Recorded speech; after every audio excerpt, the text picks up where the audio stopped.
Most Catholics, and to a certain extent even non-Catholics, have heard about Lourdes, Fatima, Guadalupe, and Medjugorje, places made famous by the apparitions of the Blessed Mother Mary.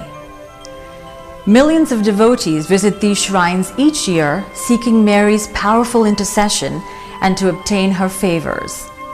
Of all the Marian shrines around the world, Lourdes is perhaps the most famous, attracting millions of devotees, especially the sick and the troubled that go there seeking a miracle.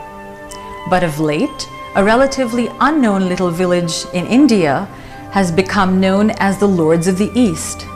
The place is Vailankanni, and this is the story of Our Lady of Vailankanni, also known as Our Lady of Good Health.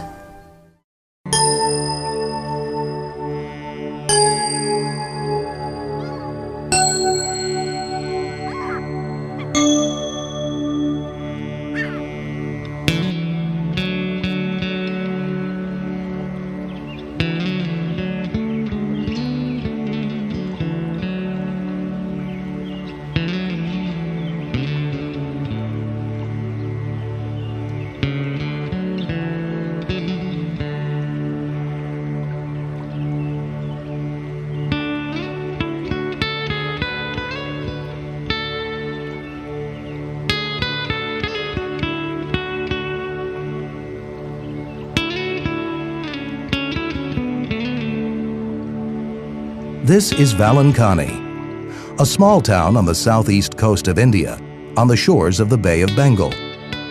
It is situated about 200 miles south of the city of Chennai. This quiet little town of less than 1,000 residents wakes up each day to host several thousand pilgrims from all across India, who come here to pay homage to the Blessed Mother Mary in this magnificent basilica of the Shrine of Our Lady of Good Health, Vailankanni. Most are not Catholic, or even Christian for that matter.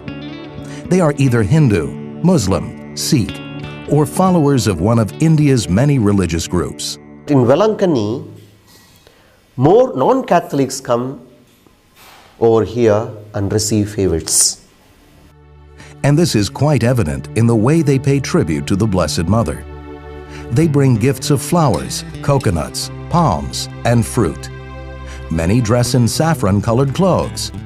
Some shave their heads as a symbolic gesture of sacrifice and humility. Offering the coconut palms, or breaking the coconut shell and offering it, or shaving the head and bringing other garlands and other things to offer along with the candles, lighting the candles. All these expressions are the manifestation of their love for our Blessed Mother.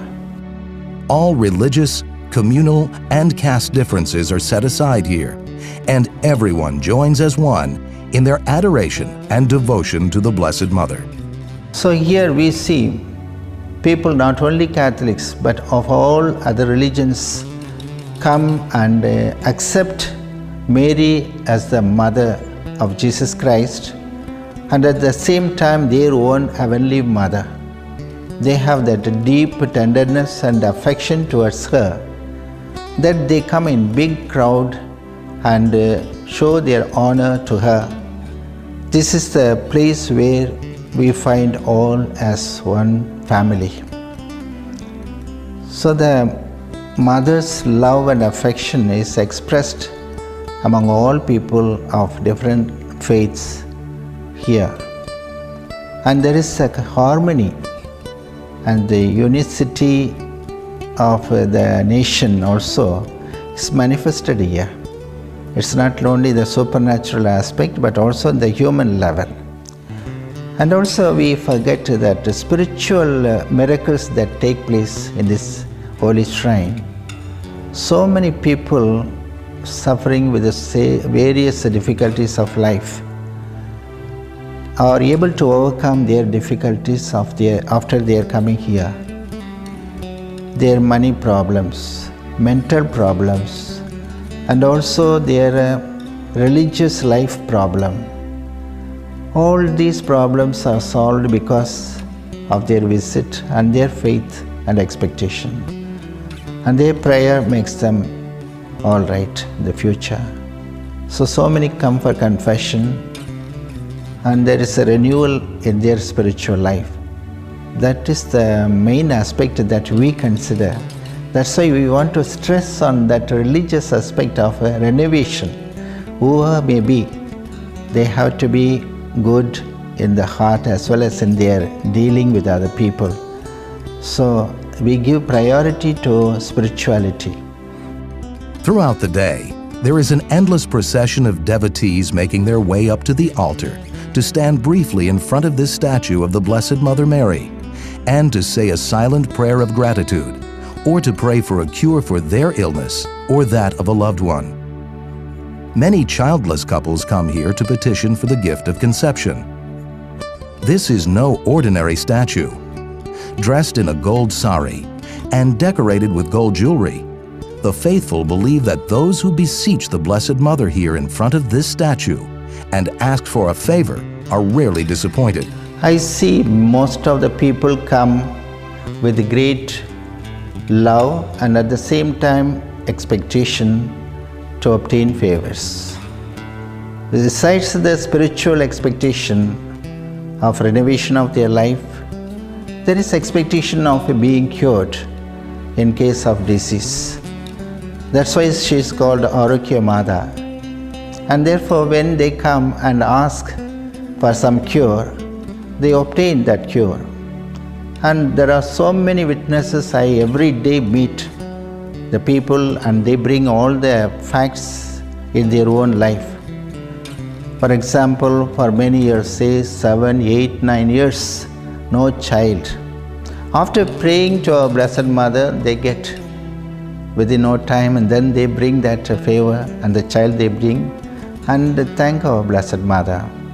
And incurable diseases abandoned by the doctors, and when they pray to Our Lady with a deep faith, they obtain that favor, they are cured, and the doctors also show their surprise that they come here and show their respect and deep gratitude to her. So there are so many incidents like that. For over 450 years, the sick and troubled from all across India have been coming here seeking a miracle. The feeling that when we approach Our Lady of Health Vellanganni, they are sure and they are confident and their faith is strong that they will get what they want through the intercession of Mary Mother. This Muslim man approached our camera crew to relate his story. Hello, my name is Mohammed Qasim. Hello, my name is Mohammed Qasim. I'm a Muslim, but for the last 7 years, I have been coming to Vailankanni to pray to Mother. My eldest son standing next to me was diagnosed with tuberculosis.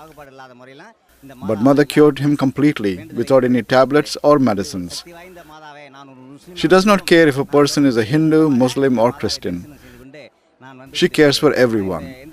I'm a Muslim by birth, but I have been coming to Vellanganni for 7 years to pray to Mother. Ever since my son has been cured, I have more faith in Mother and I pray to her every day. Stories like this are quite commonplace here in Vailankanni. The church receives hundreds of testimonials from people all over the world regarding the favors they have received or miracles they have experienced. Some of them are displayed here in the Shrine Museum. They range from simple handwritten notes and photographs to elaborate ornaments and objects that depict the miracle they have experienced. See, when they pray for the cure. The cure may be attached to the hand or leg or any member of the body. For example, the heart. When the surgery is necessitated, the doctor wants to make an operation, they pray to our Blessed Mother. And they find that operation is not necessary in the second examination and scan.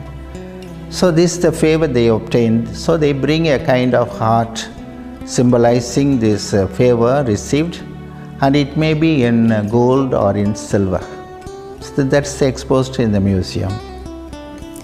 Over 8 million pilgrims visit the Shrine Basilica of Our Lady of Vailankanni each year, making it one of the most visited Marian shrines in the world.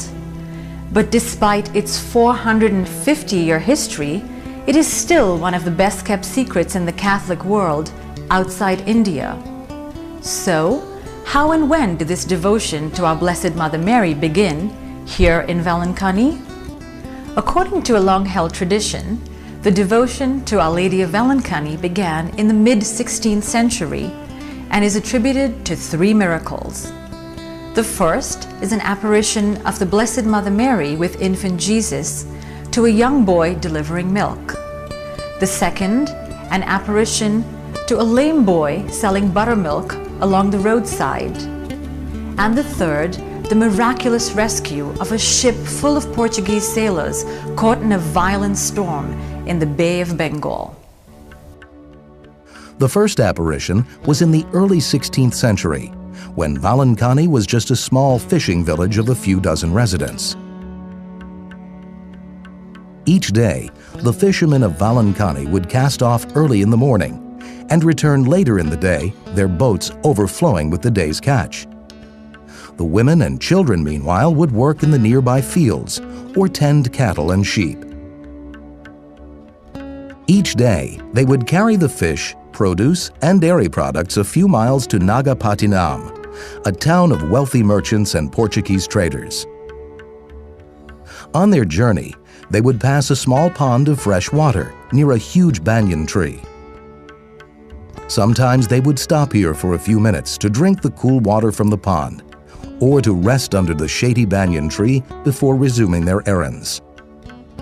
During this time, there was a young boy who worked as a milk delivery boy to help support his poor family. Each morning, he would pick up a pot of milk from a local farmer and would go door to door delivering the milk. Sometimes during his rounds, he would stop at the pond to get a drink of fresh, cool water and rest for a short while under the banyan tree before resuming his errands. On one particular day, as he was going about his errands, the boy began to feel very tired and very thirsty. When he reached the pond, he set the pot of milk under the tree and quenched his thirst with the cool water. He then lay down under the shady banyan tree to rest for a few moments before resuming his errands. As he lay there resting, he was suddenly bathed in a brilliant light, and a beautiful woman with an infant in her arms stood before him. The lady asked the boy if he could spare a little milk for her child, as the child was hungry. Without hesitation, the boy handed the pot of milk to the lady. Taking the pot of milk from the boy, she gave it to her child. After feeding the child, the lady handed the pot back to the boy and thanked him. But before the boy could speak, the lady and infant had vanished. The boy's astonishment soon turned to fear as he realized that not only was he late with the delivery, but he didn't have any milk to deliver either, as the pot was now empty. The child had finished every drop of milk in the pot. The boy knew that his master would be very angry, as he depended on this pot of milk to feed his little baby and make buttermilk and yogurt for their meals. Nevertheless, the boy decided that it was best to go to his master's house and offer an explanation as to why he was late and why there was no milk in the pot. When he arrived at the house, he told his master about the beautiful lady and the infant who drank up all the milk. But the master was very angry. But as he was about to berate the boy, the pot suddenly began to overflow with milk. The master and boy were startled to see the empty pot now overflowing with milk. The master then realized that the boy was telling the truth and that the lady he saw must have been a divine person. He asked the boy to take him to the spot where the apparition took place. The boy led him to the banyan tree by the small pond, and they both said a prayer to the divine mysterious lady. But this was no mystery to the Catholics living nearby. They knew that this was an apparition of Blessed Mother Mary with the infant Jesus in her arms. They too visited the tree by the pond to pray to the Blessed Mother. Some of them began to experience miraculous cures after visiting the small pond and praying to the Blessed Mother. They began referring to her as the Lady of Good Health, and the pond came to be known as Our Lady's Tank. Today, a chapel has been erected over the tank to protect it from overuse.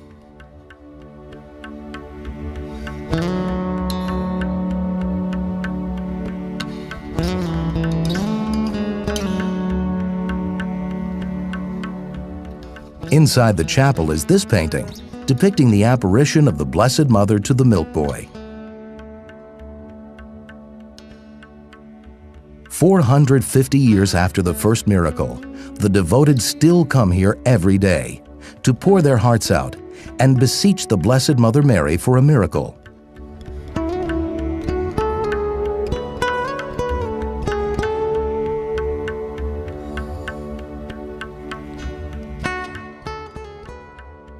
A short time after the first apparition, in another part of Vailankanni, there lived a poor widow and her only son who was lame.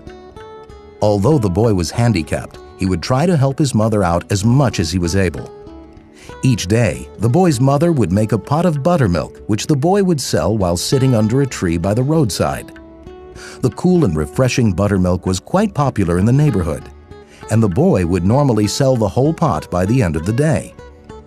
One morning, as he sat under the tree waiting for customers, he was startled by a strange and brilliant light that surrounded him. And within this light, he saw a beautiful lady carrying an infant in her arms. The lady asked the boy if he would be kind enough to give some buttermilk for her child. Without hesitation, the boy poured a cup of buttermilk and offered it to the lady. After she had finished feeding her child, the lady asked him if he would go to Nagapattinam, a town a few miles away, and deliver a message there to a certain Catholic gentleman. The boy replied that he would like to, but unfortunately he was lame and therefore unable to make the trip. The lady then asked the boy to stand. Without hesitation, the boy stood up and was surprised and exhilarated that he could walk and jump and run, things he had never before experienced. The lady then asked him to go to Nagapattinam and deliver the message to a certain Catholic gentleman, that he should build a church in her honor. The boy immediately set off for Nagapattinam to deliver the message. The villagers were surprised and happy to see the lame boy running down the roadway on his way to Nagapattinam, and instinctively knew their mother of good health had worked yet another miracle in their little village. The boy gave the Catholic gentleman the message from the beautiful lady with the infant in her arms, and told him that she wanted him to build a church in her honor in Vailankanni. The man had no trouble believing the boy. He knew it was the Blessed Mother Mary with the infant Jesus that had cured the boy. He asked the boy to take him to the spot where the lady had appeared, and they offered a prayer of gratitude. The Catholic man, in keeping with the lady's wishes, built a small church, and devotees from nearby villages soon began visiting Vailankanni to petition her in the small church. This chapel has been erected recently at the spot where the Blessed Mother appeared to the miraculously healed buttermilk boy. Some might be surprised to learn that there were Catholics in this part of the world 450 years ago. Others would be shocked to learn that the conversion to Christianity began here, in the south of India, before the founding of Catholicism in Rome. The southern part of India has a Christian tradition that is as old as Christianity itself. After Jesus' ascension into heaven, the apostles dispersed to take the message of Jesus to the world. The apostle Thomas traveled to India, arriving on the Malabar coast in what is now the state of Kerala in the year 52 AD. Charged with spreading the message of Jesus, he soon began preaching and converting many natives to Christianity. The Catholic Church was yet to be established in Rome, so these Christians were not yet considered Catholic. They were known as Thomas Christians. Thomas established 7 churches on the Malabar coast and later moved to the Coromandel coast in the present-day state of Tamil Nadu settling down in what is now the city of Chennai. He made his home on this hill, overlooking the city of Chennai, and continued to preach and convert the local natives to Christianity. St. Thomas was martyred atop this hill in the year 72 AD and was buried on the beach in Malapur near the Bay of Bengal. This magnificent cathedral, the Basilica of San Thome, was built by Portuguese settlers in the year 1523 at St. Thomas's gravesite. A chapel has been built on the hill where St. Thomas lived and died, and this hill is now known as St. Thomas's Mount.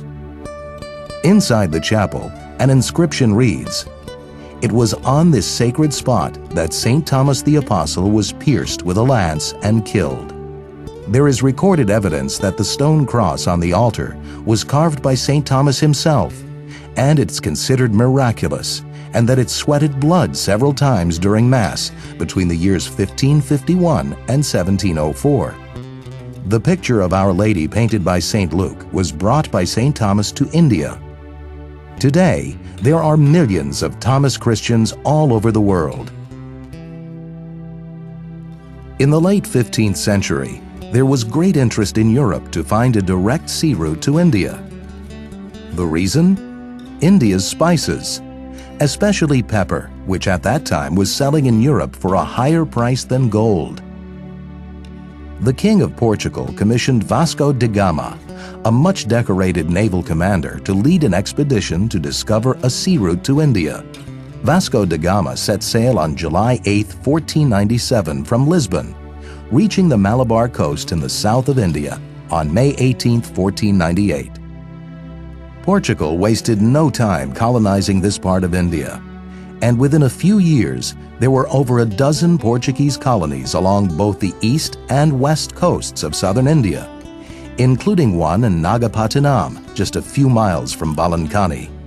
The Portuguese were also ardent Catholics, and they soon began building churches and converting many natives to Catholicism. So Christianity was not new to this part of the world. By the mid-16th century, the Portuguese Navy was considered the most powerful in the world, and they pretty much controlled the spice trade. But still, this was the 16th century, and ships were made of wood and were equipped with the most basic navigational tools. The Portuguese Navy's biggest fear was the dreaded monsoon season in the Bay of Bengal, where violent hurricanes or cyclones, as they are called in this part of the world, would appear out of nowhere and turn their ships into driftwood. It was during the monsoon season in the mid-16th century that a Portuguese vessel was making its way from the Portuguese colony of Macau in China to Ceylon, now known as Sri Lanka. The ship was almost near its destination when the sky suddenly turned dark and thunder and lightning filled the sky, followed by a ferocious wind and rainstorm. The ship was tossed around, and the sailors knew that their ship would soon break apart and that they would all perish. Fearing for their lives, the sailors began to pray to the Blessed Mother Mary to save them. They made a promise that if their lives were spared, they would build a church in her honor wherever they were able to land safely. In a short time, the storm began to subside, and in the distance they could see land. The sailors steered their battered ship toward the land and came ashore. They were soon met by the natives and were told that they had landed in Vellanganni. They took the sailors to the small church, where they again offered their thanks to the Blessed Mother and then continued on their journey. But the sailors did not forget their promise to the Blessed Mother. They returned a few weeks later to Vailankanni to begin constructing the church they had promised to build in her honor, right on the beach where they had landed. They decorated the altar with rare porcelain plates and statues.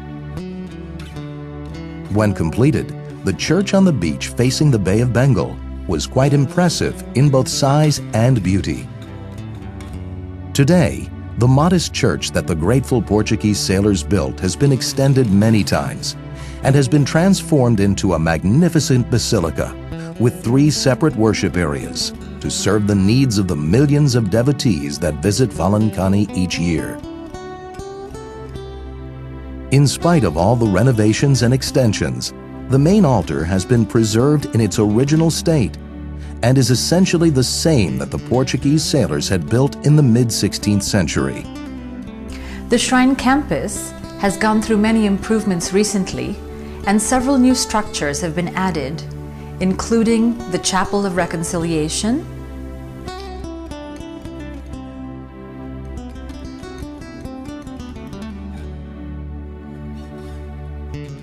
the Fountain of Renovation,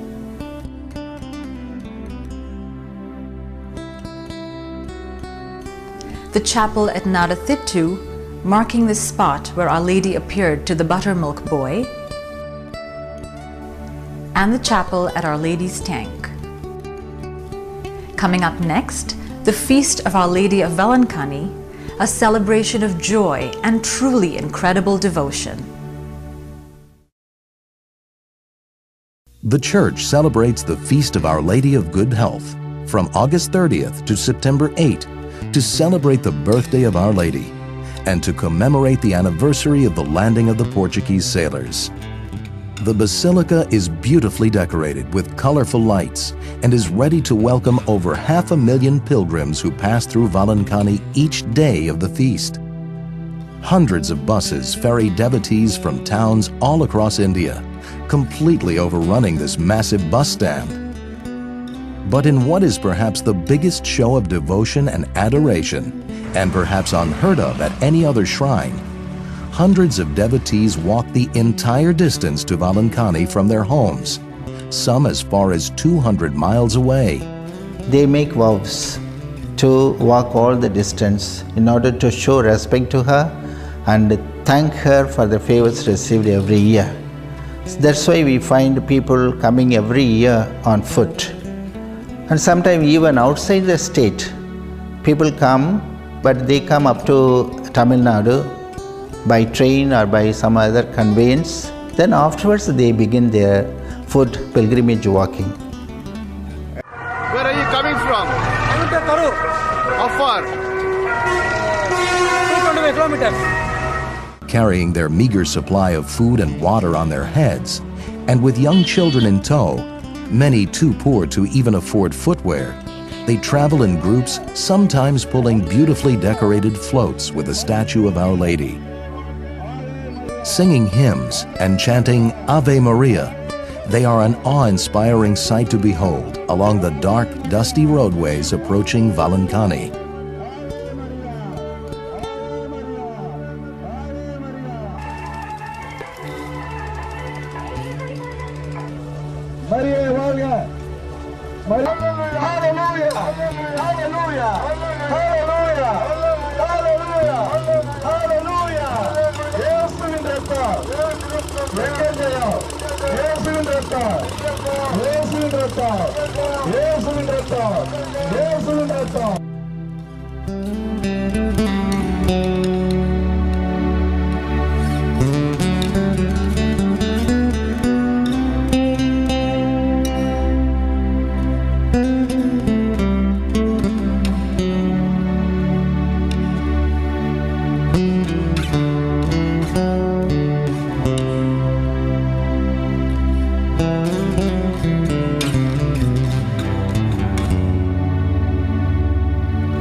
The chapel at Our Lady's Tank is also decorated with lights for the feast, and the devotees gather in small groups outside to pray or to meditate by candlelight.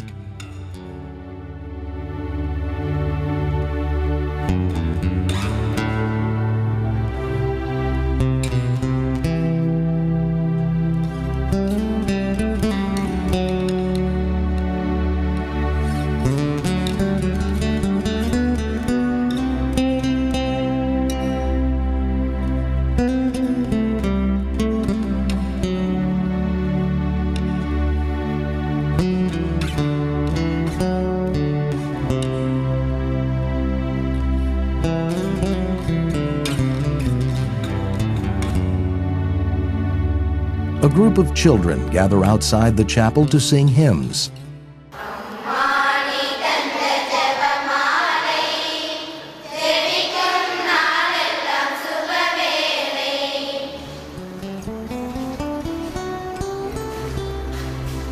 Thousands more go inside the chapel to visit the statue of Our Lady and to say a prayer or have the water or candles blessed. The feast culminates on September 8th in front of the church, where more than 500,000 devotees gather to watch a parade of beautifully decorated floats with various statues of Our Lady.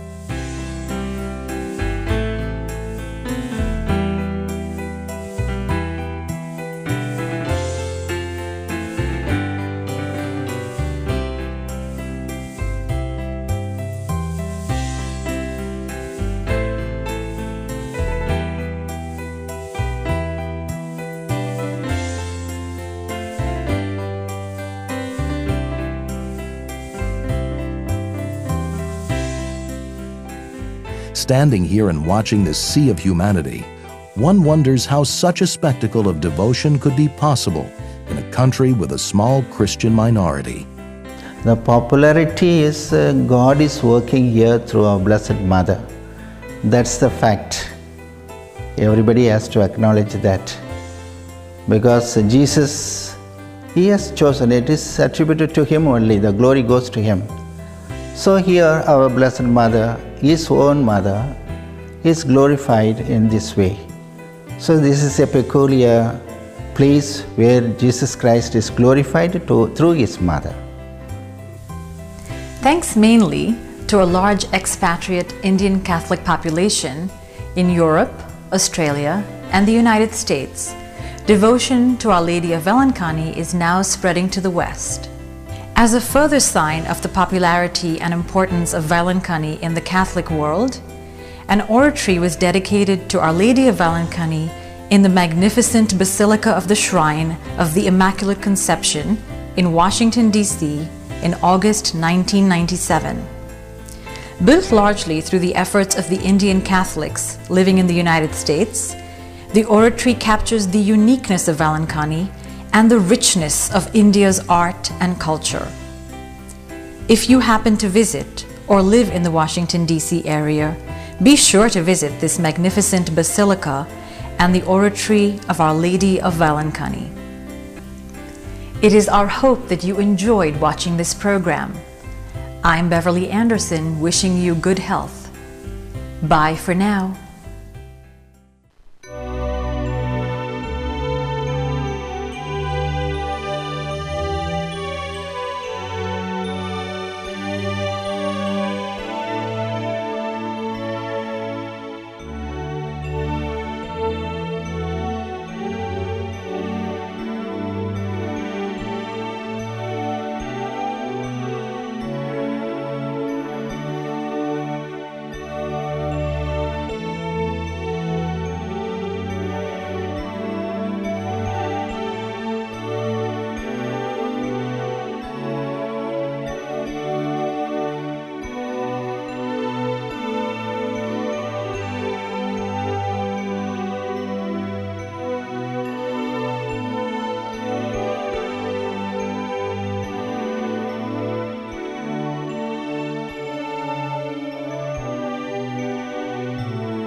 Most Catholics, and to a certain extent even non-Catholics, have heard about Lourdes, Fatima, Guadalupe, and Medjugorje, places made famous by the apparitions of the Blessed Mother Mary.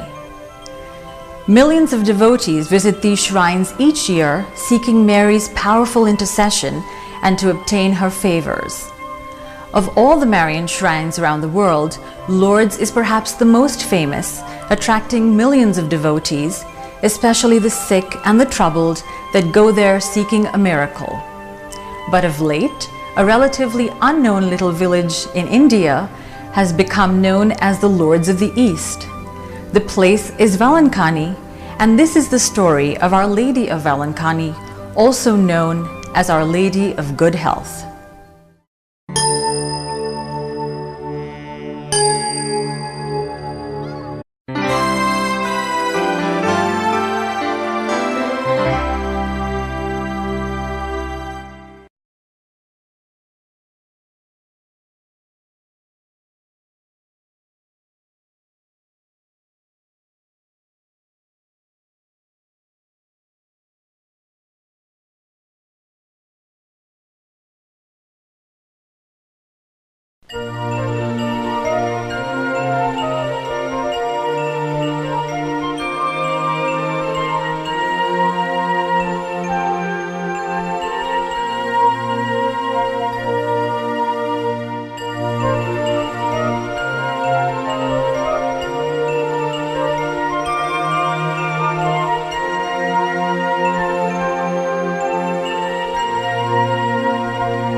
Homage to the Blessed Mother Mary in this magnificent Basilica of the Shrine of Our Lady of Good Health, Vailankanni. Most are not Catholic, or even Christian for that matter. They are either Hindu, Muslim, Sikh, or followers of one of India's many religious groups. In Vellanganni, more non-Catholics come over here and receive favors. And this is quite evident in the way they pay tribute to the Blessed Mother. They bring gifts of flowers, coconuts, palms, and fruit. Many dress in saffron-colored clothes. Some shave their heads as a symbolic gesture of sacrifice and humility. Offering the coconut palms, or breaking the coconut shell and offering it, or shaving the head and bringing other garlands and other things to offer, along with the candles, lighting the candles. All these expressions are the manifestation of their love for our Blessed Mother. All religious, communal, and caste differences are set aside here, and everyone joins as one in their adoration and devotion to the Blessed Mother. So here we see people, not only Catholics, but of all other religions, come and accept Mary as the Mother of Jesus Christ, and at the same time their own Heavenly Mother. They have that deep tenderness and affection towards her, that they come in big crowd and show their honor to her. This is the place where we find all as one family. So the Mother's love and affection is expressed among all people of different faiths here. And there is a harmony and the unicity of the nation also is manifested here.